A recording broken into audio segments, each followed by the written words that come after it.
Genetic mutations అయినాయి అనుకోండి, అంటే జీన్స్లో ఏదన్నా మార్పులు వస్తే సంతానలేమి సమస్య కావచ్చు, రికరెంట్ మిస్క్యారేజెస్ అంటే గర్భసంచిలో గర్భం ఆగకపోవడం, పిండం ఆగకపోవడం అనేది జరగవచ్చు. ఈ ఇన్ఫర్టిలిటీ అనేది పురుషుల్లో మహిళల్లో ఇద్దరిలో అవ్వచ్చు. ఈ మ్యూటేషన్స్ మీకు పుట్టుకతో రావచ్చు, అంటే ఇన్హెరిటెడ్ జీన్స్ లోనే మ్యూటేషన్స్ తల్లిదండ్రుల నుంచి వచ్చినవి లేదా ఫ్యామిలీలో ఎవరికన్నా ఉంటే రావడము, లేదా స్పాంటేనియస్ అంటే మీ బాడీలోనే ఈ క్రోమోజోమ్స్ లో ఏదైనా మ్యూటేషన్స్ అయినందుకు ఈ మ్యూటేషన్స్ రావచ్చు. జెనెటిక్ అబ్నార్మాలిటీస్ ఎలాంటివి ఉంటాయో, ఎలాగా వీటి ఎఫెక్ట్ ఉంటుందో కనుక్కుందాం. క్రోమోజోమల్ అబ్నార్మాలిటీ, ఇందులో న్యూమెరికల్ అబ్నార్మాలిటీ గురించి తెలుసుకుందాం. దీన్ని అన్యూప్లాయిడీ కూడా అంటారు, అంటే అబ్నార్మల్ క్రోమోజోమ్స్ ఉన్నాయి నంబర్. ఉదాహరణకి ట్రైజోమీ 21 అంటే 21st క్రోమోజోమ్ ఎక్స్ట్రా ఉంటుంది ఇందులో.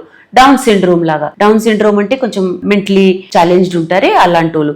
సో ట్రైజోమీ 21st క్రోమోజోమ్ ఎక్కువ ఉండడం అనమాట, 1 ఎక్స్ట్రా. టర్నర్స్ సిండ్రోమ్ లో ఒకటి తక్కువ ఉంటుంది, 45X ఉంటుంది అనమాట. 46 ఉండాలి కదా XX ఫీమేల్ లో, ఇందులో 45X ఉండడం వల్ల అబ్నార్మాలిటీస్ అవ్వడము. క్లైన్ ఫెల్టర్ సిండ్రోమ్ అంటే పురుషుల్లో XY క్రోమోజోమ్ అనేది ఉండాలి, ఈ పురుషుల్లో 47 ఉంటాయి, అంటే XXY ఉన్నందుకు ఇన్ఫర్టిలిటీ అవ్వడం అనమాట. దీనివల్ల ఇంప్లాంటేషన్ ఫెయిలియర్ అవ్వడము, ఎక్కువ మిస్క్యారేజెస్ అవ్వడము, పుట్టుబోయే పిల్లల్లో అబ్నార్మాలిటీస్ ఉండడం అనేది కామన్ ఉంటుంది.